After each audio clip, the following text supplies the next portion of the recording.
Ces dernières années, la Turquie est devenue la destination de choix pour les greffes de cheveux. En effet, environ 25% de toutes les interventions de greffe de cheveux dans le monde se déroulent en Turquie.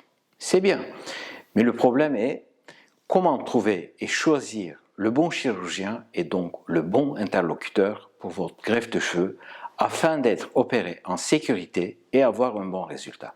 Voyons tout ça. Tout d'abord, je vous conseille d'éviter les centres qui vous font un devis uniquement en se basant sur les photos que vous leur avez envoyées. Déjà, c'est un mauvais début. N'oubliez pas que vous allez porter les cheveux greffés pendant toute votre vie et cela mérite une attention particulière.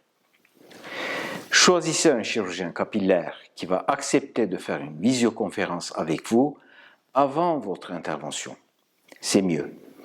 Et cette visioconférence doit être avec le chirurgien lui-même et pas avec un de ses assistants. Cela permet de personnaliser le traitement que vous allez recevoir et d'interagir en direct. Évitez les usines.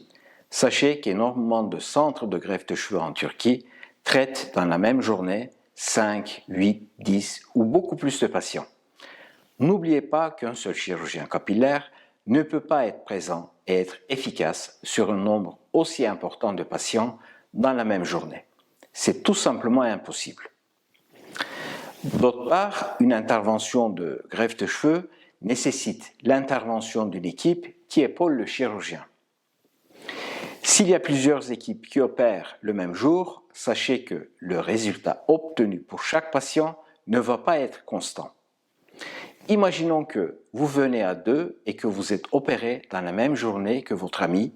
Sachez que la finition, donc le résultat, ne va pas être le même puisque ce n'est pas la même équipe qui est intervenue pour vous deux. Évitez les centres qui ne vous demandent pas en détail vos antécédents médicaux avant de venir. Les éventuelles maladies que vous avez ou d'éventuels traitements médicamenteux que vous prenez peuvent être un frein à cette intervention, comme les fluidifiants sanguins par exemple. Les centres qui ne s'intéressent pas à vos antécédents médicaux ne vont probablement pas vous opérer dans des conditions de sécurité optimales.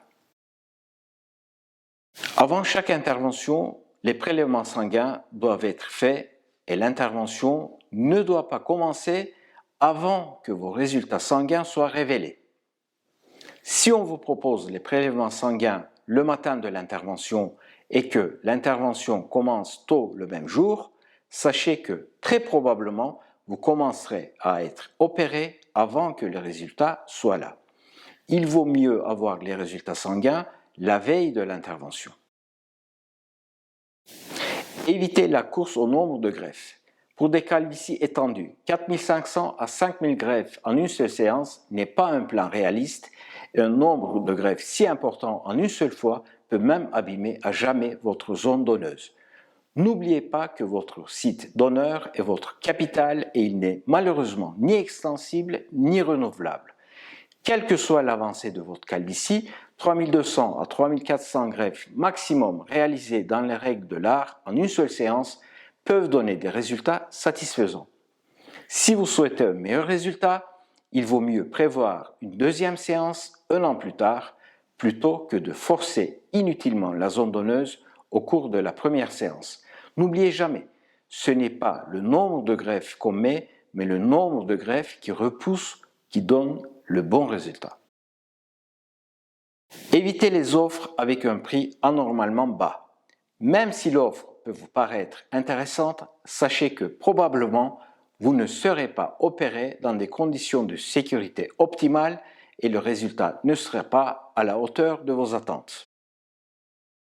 Évitez tous ceux qui font beaucoup de bruit sur les réseaux sociaux et les commentaires des influenceurs. C'est en général mauvais signe car cela veut dire que ce centre de greffe de cheveux vise un volume important de patients et dans ce domaine, le volume est malheureusement l'ennemi de la qualité.